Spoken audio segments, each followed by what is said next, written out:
Xalq og'zida autizmga sababchi qilinadigan, ammo ilmiy hech ham isbotlanmagan autizmga umuman sababchi bo'lmaydigan 5 ta faktni sanab o'taman. Birinchisi va eng ko'p uchraydigani bu vaksinalar autizmga olib keladi. Ya'ni mening bolam privivkalarni, ya'ni vaksinalarni olgandan so'ng shu holatga tushib qoldi. Vaksinadan keyin autizmga aylanib qoldi degan so'z aslo isbotlanmagan. Bir necha tadqiqotlar bir nechta bolalar o'rtasida o'tkazilgan, bularning hammasi rad etilgan. Demak, vaksina bilan autizmning o'rtasida hech qanday aloqa yo'q.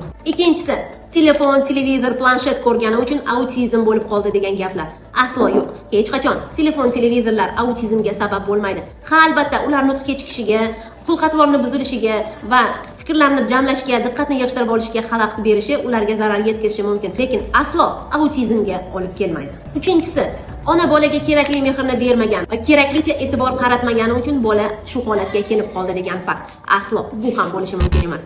Autizm hech qachon mehr yetishmasligi yoki e'tiborni kamligidan kelib chiqadigan holat emas. To'rtinchisi, ona homiladorligida qo'rqib ketgan yoki kuchli stress olgan, shuning uchun bola autizm bilan tug'ilgan.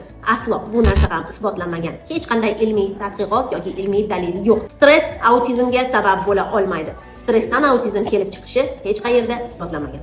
Beshinchisi, uyda 2 yoki undan ortiq tilda gaplashilganligi sababli bolaning nutqi kechikyapti va autizm holatiga olib kelyapti. Bu ham bo'lmagan gap. Hech qachon 2 yoki undan ortiq tillik autizmga sabab bo'lmaydi. Aziz obunachilar, agar sizga mana shunga o'xshash xalq og'zida juda ko'p tarqagan, ammo hech qanday autizmga bog'liqligi bo'lmagan faktlar qiziqtirsa, kommentariyada autizm so'zini yozib qoldiring. Men sizga yana 5 ta faktni yuborib qo'yaman. Salomat bo'ling.